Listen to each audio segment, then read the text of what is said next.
à tous et bienvenue dans cette nouvelle vidéo ou comme on dit en Écosse, hello.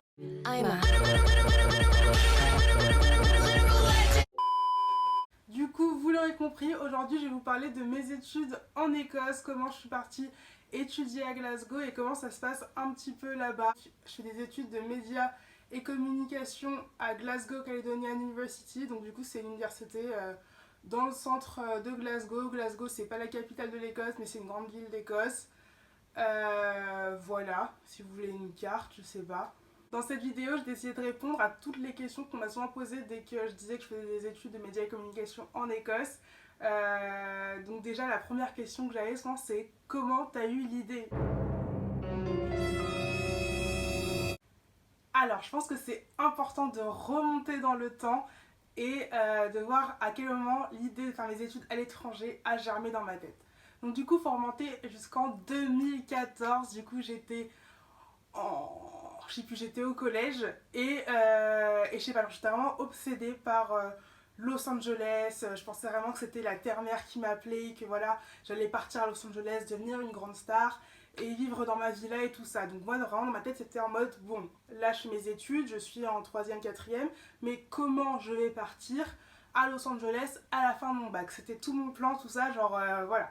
Peu importe la filière que je faisais, c'était en mode je veux me casser d'ici. Donc moi, au niveau organisation, c'est toujours un peu tout dans le désordre. J'ai pas regardé d'abord comment peut-être trouver l'argent pour partir à Los Angeles, j'ai juste pensé ah tiens, comment j'allais faire mon déménagement, genre qu'est-ce que j'allais prendre, est-ce que j'allais prendre l'avion, un bateau, voilà. Donc du coup j'ai commencé à regarder sur YouTube des vidéos déménagement à Los Angeles, ça s'appelle les moving vlogs, et donc du coup je regardais ça en boucle, et donc du coup après YouTube me proposait aussi des moving to college, moving to university, donc du coup j'ai commencé à regarder, j'étais en mode ah tiens, là, c'est par exemple des étudiants étrangers qui sont partis du coup étudier dans des universités américaines et franchement, bah, ça a l'air pas mal leur vie là-bas et tout. Genre, ils vloguaient, j'étais en mode ah bah tiens, c'est intéressant, moi aussi je veux faire ça.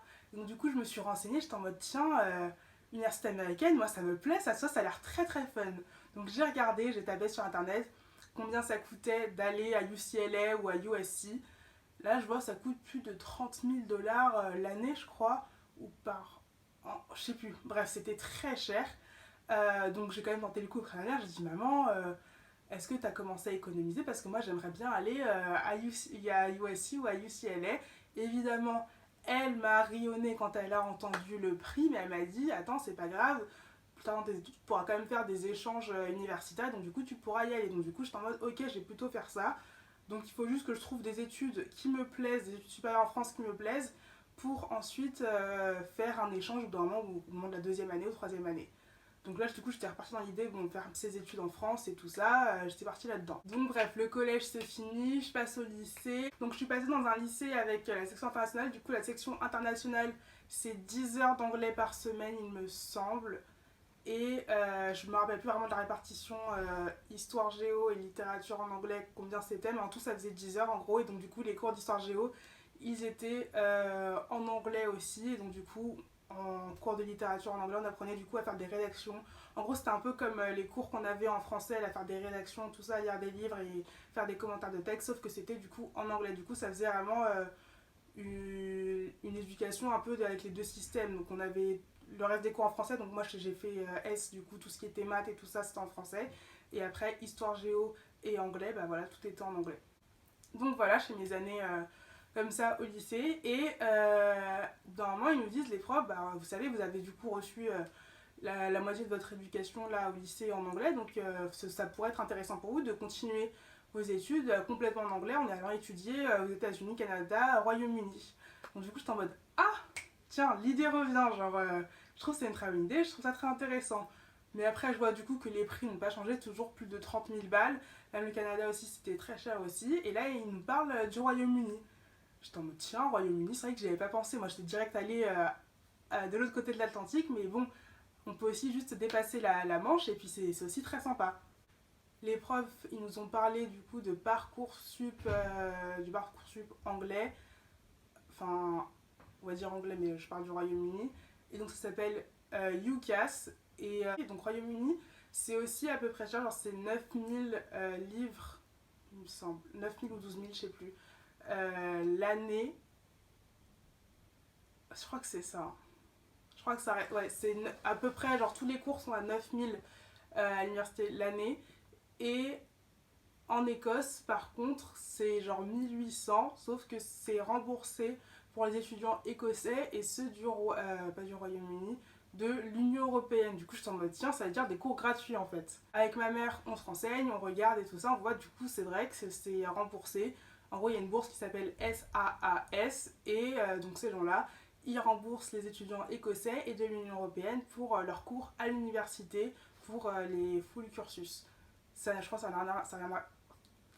ça n'a rien à voir avec Erasmus et ça ne vaut que pour les diplômes undergraduate. Si vous voulez faire des trucs postgrad, genre les masters et tout ça, SAAS ne prend pas en charge, il me semble. On s'est renseigné, on a eu toutes les infos dont on avait besoin, le coût de la vie là-bas, tout ça, quelles étaient nos options. Et donc ma mère elle me dit, bah en soi, franchement, financièrement, c'est bon, donc tu peux réfléchir à des universités en Écosse, à ce que tu veux faire, etc. Donc comme ça, tu pourras étudier à l'étranger. En soi, ce sera vrai le même coût de vie que si tu voulais le faire en France et tout ça. Donc du coup, je suis en mode génial. Donc je me suis renseignée, j'ai tout fait. Et là, du coup, je suis entrée dans la procédure UCAS et donc tout ce qui est le processus d'inscription dans les universités au Royaume-Uni. Du coup, le processus, donc là, on est quel jour? On est le 15 décembre 2020, et bah c'est à peu près à la même période que j'ai commencé le processus UCAS, sauf que c'était du coup vers le 15 décembre, même un petit peu avant, fin novembre 2018. Aïe, aïe, aïe. C'est le aïe aïe le plus mécanique. Vraiment, aïe, aïe, aïe, c'était très compliqué cette période. Parce que du coup, donc, j'étais en terminale, on avait plein de trucs à faire, les cours et tout ça, plus par-dessus, il fallait du coup s'inscrire donc sur UCAS et un peu après, il fallait s'inscrire du coup sur Parcoursup. Donc, UCAS, le processus. Donc, je vais j'essaie de retrouver un peu les infos et de faire un truc à peu près dans l'ordre. Donc, heureusement, franchement, on avait nos profs qui nous aidaient, nos profs de section internationale qui nous aidaient beaucoup dans le processus parce que du coup, ils avaient aidé les autres années avant à le faire, donc ils connaissaient bien le process et tout ça, comment tout se passait. Et ils nous ont donné de très bons conseils. Ils ont même fait venir des étudiants des années d'avant qui sont venus nous parler de comment ça s'est passé UCAS et comment ça se passe la vie au Royaume-Uni pour eux avec ce qu'ils ont fait, franchement. Donc du coup, ça nous a beaucoup aidé. Donc du coup, les trucs les plus importants pour UCAS, donc il y a des deadlines et tout ça, on a le droit du coup de choisir 5 choix. Ouais, c'est 5 choix d'universités partout dans le Royaume-Uni. Donc t'en choisis 5, donc du coup déjà tu passes du temps à regarder quel est le truc que tu veux faire et tout ça. Donc moi je savais déjà que je voulais quand même m'orienter vers l'audiovisuel, tout ce qui était audiovisuel, cinéma et un peu théâtre. Et donc du coup j'ai regardé un peu tout ça, qu'est-ce qui m'intéressait. J'ai trouvé du coup en Écosse, parce que du coup je me suis focusée sur l'Écosse, j'ai trouvé 3 universités, ouais à peu près. Donc il y avait Glasgow Caledonian University et 2 trucs à Édimbourg. Du coup c'était l'université d'Édimbourg et Édimbourg Napier. Et donc du coup Glasgow Caledonian c'était plutôt de l'audiovisuel, c'était médias et communication. À l'université d'Édimbourg c'était télévision et film. Et à Édimbourg Napier c'était plutôt de l'événementiel. Juste j'avais bien aimé la description du cours sur UCAS. Du coup j'étais en mode bon bah c'est intéressant, j'aime bien aussi ce domaine-là. Du coup, bon, bah voilà, on mélange un peu tout. Et voilà. Et après, j'ai appris que dans UCAS, en gros, après, tu dois faire un personal statement. C'est en gros une grosse lettre de motivation de 4000 caractères, il me semble. C'est une lettre de motivation, du coup, que tu dois faire. Sauf que cette lettre, je pensais qu'on devait en faire une par choix. Mais non, c'est une pour tous les choix que tu fais. Du coup, avant, j'avais choisi en plus des trucs en théâtre, je crois, et un autre choix, je sais plus ce que j'avais fait. Du coup, les deux, je les ai enlevés parce que je savais que mon personal statement n'allait pas couvrir ces choix-là parce que c'était des choix un peu en plus. Et donc, vraiment, c'était vraiment la galère. Alors, comment tu fais une lettre de motivation, mais qui doit du coup être en rapport avec les 3 choix que tu as fait. Donc, du coup, même s'ils sont un peu différents. Donc, du coup, j'étais en mode bon, il faut réfléchir, il faut que ce soit en plus hyper concis, que tu arrives à prendre tout ce qu'il faut. C'était très très très galère. Heureusement qu'on avait les profs pour nous aider. Parce que du coup, dans ton personal statement, tu dois te présenter, tu dois parler de toi et tout ça et dire pourquoi bah, tu peux aller dans ce cours, pourquoi ça te convient toi et pourquoi l'université devrait te prendre. Qu'est-ce que tu vas apporter en gros au cours et à l'université. Donc tu es en mode bon, je dois dire tout ça en 4000 caractères, donc bien galère. Je sais plus ça fait combien de mots, ne me demandez pas, j'ai complètement zappé. Et c'est vraiment au mot près, parce que enfin au caractère près, puisque après tu dois le mettre dans la base de UCAS, et donc c'est un truc automatique qui compte, tu peux pas juste enlever ou rajouter. Donc du coup je fais mon personal statement, plusieurs brouillons. Après du coup c'était mon prof d'histoire qui m'a aidé à le relire, parce que du coup ouais, on était beaucoup dans notre classe à vouloir faire des études au Royaume-Uni, donc du coup bah, nos deux profs de soins inter, du coup je crois ils nous ont divisés en deux, et puis chacun s'occupait d'un petit groupe pour aider pour les personal statements, les relire et tout ça, donc heureusement qu'ils étaient là. Merci beaucoup. Et donc j'ai enfin fini mon personal statement. Et après, sauf que la galère n'était pas finie, non non non. Après le personal statement, j'ai vu qu'il fallait du coup des predicted grades. Donc en fait, c'est les notes que les profs de terminale pensent que tu vas avoir au bac. Et en gros, ces notes, si elles sont trop basses par rapport aux requirements du cours que tu veux intégrer, et bah du coup, t'es pas pris, ton application, c'est mort et tout, c'est mort et tout. Donc, il fallait, moi, que j'aille convaincre mes profs que au bac, ça allait aller. Là, on était au deuxième trimestre, j'étais en train de toucher le fond au niveau de mes notes, mais je devais leur promettre qu'au bac, j'allais réussir à m'en sortir. Donc en anglais, ça allait, ça va, ça allait. Par contre, après, du coup, je crois, je devais donner mes notes de matière scientifique, parce que du coup, j'étais en S et c'était mes notes, mes autres matières principales, à part du coup l'inter. Et là, j'étais en mode, mais comment je vais faire? Parce que du coup, en maths, c'était très bancal. En physique, pareil. Et en SVT, là, c'était vraiment la catastrophe, surtout au second semestre. Et donc, du coup, je me suis dit, bon, il va falloir que j'aille convaincre ces trois personnes, ces trois profs, qu'au bac, je peux avoir 12 dans ces matières-là. Donc j'ai dû faire ma campagne. Je pense que ma campagne a plutôt bien fonctionné, puisque bah, après ça m'a pas pénalisé dans le suite de mon inscription, de ma candidature. Il n'y a pas eu de problème. Et par contre je sais pas combien m'ont donné, parce que on voit pas nous les élèves qui nous inscrivons. Ça, en gros les trois profs, là, les trois autres profs, elles ont donné les notes prévisionnelles à mon prof référent. Donc le prof référent c'est ou juste le référent, c'est une personne du coup qui peut parler de ton niveau académique à UCAS et qui va te faire du coup une reference letter.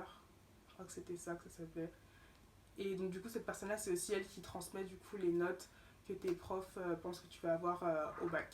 Tout ça, ça devait prendre fin le 15 janvier 2019 du coup. C'était la date finale pour s'inscrire sur UCAS, et du coup déposer tout ce qu'il fallait. D'avoir payé les frais d'inscription et tout, c'était à peu près 20 livres, je crois. Donc du coup, je l'avais fait, j'ai même le snap, je crois que je vais réussir à le retrouver et à le mettre. Je crois que c'était le 13 ou le 14 janvier que j'avais déposé, donc un ou deux jours en avance. Ça, c'était une première. Une fois que j'avais fini ça, j'étais pas du tout tranquille, non, parce que du coup, peu de temps après, genre vers le 20 janvier, je crois, fallait commencer à faire les choix Parcoursup, au cas où si j'étais prise dans aucune des universités auxquelles j'avais postulé. Donc à la fin, j'avais trois choix, du coup, je vous ai dit. C'était une galère. Et en plus, il y avait aussi du coup les bacs blancs à préparer. Donc je pensais en avoir fini avec UCAS, sauf que l'université d'Édimbourg, eux, ils avaient leur propre processus. C'est-à-dire que donc, du coup, il y avait UCAS, d'accord, et ensuite, après, ils te renvoyaient un mail pour te dire, et en gros, nous, vu qu'on est une filière un peu artistique, on veut un portfolio de vos travaux, de ce que vous avez fait, un truc de présentation, nan. Et ça, c'était hyper long, et c'était à rendre, je crois, avant le 27 janvier. Il me semble que c'était un truc comme ça, genre fin janvier, il fallait avoir fini. Et moi, ils m'ont envoyé ça le 20 janvier, un truc comme ça. Du coup, j'avais genre une semaine et demie pour finir tout ça. Et plus préparer les bacs blancs. Donc période très stressante. Ok, donc ensuite on saute dans le temps, les bacs blancs sont passés, ça s'est passé. Et le 10 février 2019, je reçois une très bonne nouvelle, je vous mets le snap. Glasgow Caledonian University m'a fait une conditional offer. Et donc en gros le système là-bas c'est que soit tu reçois une unconditional offer, soit tu reçois une conditional offer. Donc une proposition inconditionnelle, c'est qu'en gros t'es juste pris en université, donc tu finis tes études, et enfin tu finis genre tes études au lycée, et c'est bon, genre en septembre tu peux aller dans le truc. Et conditional offer, donc c'est ce que beaucoup de gens reçoivent, c'est en gros bah on te prend, il y a une place, tu peux nous rejoindre en septembre si du coup tu as toutes les conditions qu'il faut. Et donc les conditions, ça peut être pour certains cours, genre par exemple si vous n'êtes pas en section internationale, ça peut être passer le TOEFL ou le TOEIC ou un truc comme ça et avoir un certain score dedans. Moi, c'était d'avoir 14 en anglais. Ensuite, en fonction de ce que vous faites, bah, du coup, ils vous demandent certaines notes dans certaines matières. Moi, vu que j'étais en S, ils m'avaient demandé du coup d'avoir 10, je crois, ou 11 dans les matières scientifiques et après un 12 de moyenne générale au bac.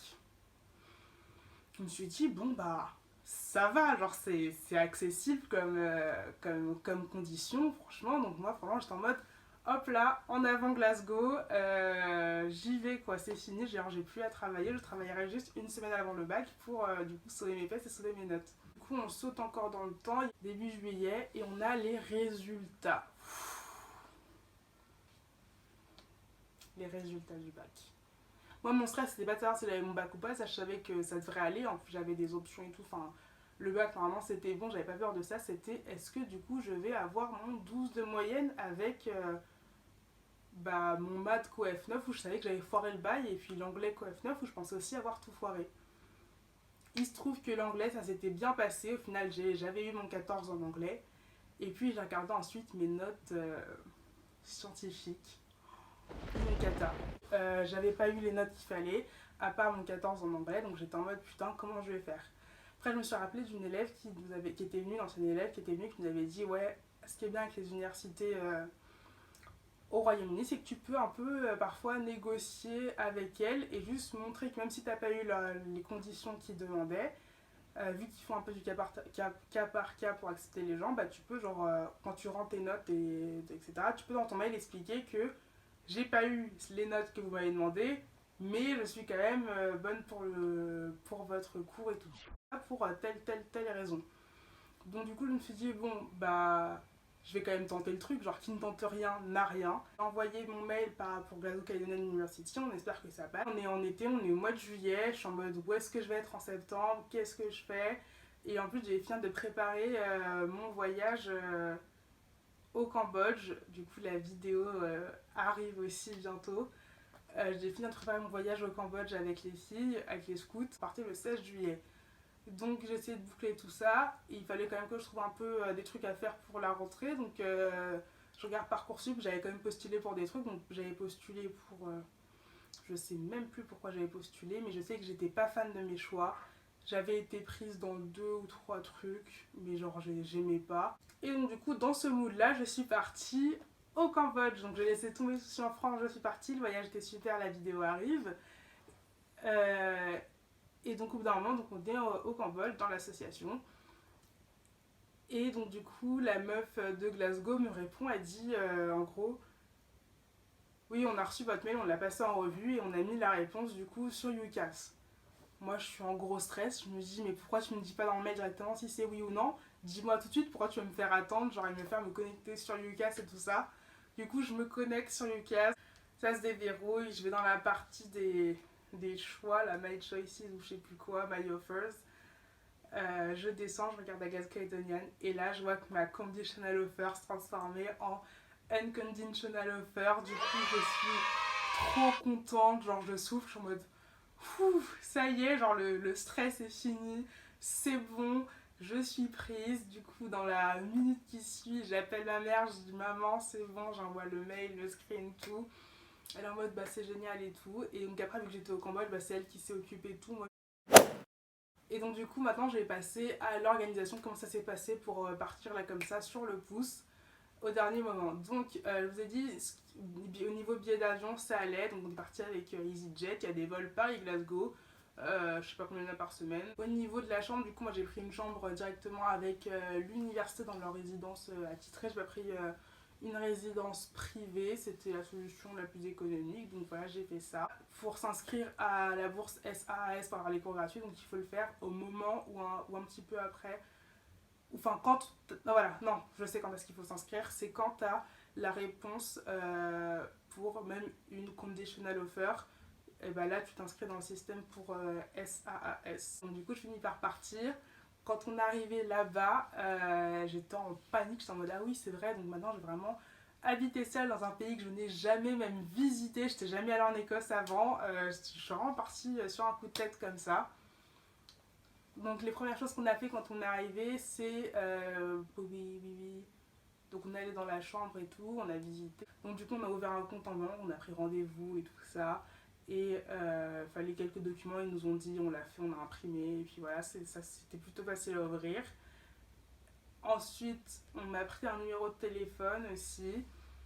Ça aussi. Non, ça c'était un peu plus chiant parce que je me rappelle être allée à la boutique Vodafone plusieurs fois parce qu'ils disaient non, il manque ci, ça. Ah oui, parce qu'il faut avoir un compte en banque au Royaume-Uni pour avoir sa propre ligne de téléphone portable. Voilà, c'était ça. Et donc, du coup, on savait pas. Nous, on a voulu d'abord me prendre un numéro de téléphone. Du coup, ils ont dit non, d'abord, il fallait aller à la banque, etc.